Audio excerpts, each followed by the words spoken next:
നമുക്ക് എന്തേലുമാണോ വലിപ്പം വേണ്ടത് അതിനനുസരിച്ചിട്ട് കട്ട് ചെയ്തെടുക്കുക. പിന്നെ ഇതാ ഒരു റൗണ്ട് ഗ്രീൻ കളർ പേപ്പറും കൂടെ കട്ട് ചെയ്തെടുക്കുന്നുണ്ട്. അപ്പോൾ നമ്മൾ മുമ്പേ കട്ട് ചെയ്ത ആ കാർഡ്ബോർഡ് പീസിൻ്റെ ഇച്ചിരിയും കൂടെ വലിപ്പം കൂട്ടി വേണം നമ്മൾ ഗ്രീൻ കളർ കട്ട് ചെയ്തെടുക്കാൻ വേണ്ടിയിട്ട്. എന്നിട്ട് ആ ഒരു സൈഡിലൊക്കെ പശ തേച്ചതിന് ശേഷം നമ്മുടെ ഈ ഒരു ഗ്രീൻ കളർ പേപ്പർ ഈ കാർഡ്ബോർഡിലോട്ട് ഒട്ടിച്ചു കൊടുക്കുവാണ്.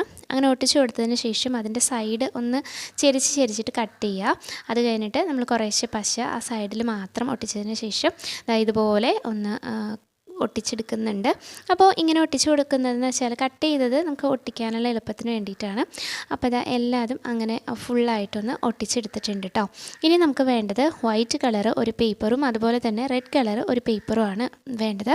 അപ്പോൾ ഇതാ നമ്മുടെ ആ ഒരു നമ്മൾ ഒട്ടിച്ചെടുത്ത കാർഡ്ബോർഡിനെക്കാട്ടി കുറച്ചും കൂടി വലിപ്പം കുറഞ്ഞ് വേണം വൈറ്റ് കളർ റൗണ്ട് കട്ട് ചെയ്തെടുക്കാൻ വേണ്ടി. അതിൽ ഇച്ചിരി കൂടെ ചെറുത് വേണം നമ്മുടെ റെഡ് കളർ. അങ്ങനെ 2 പീസും ഇവിടെ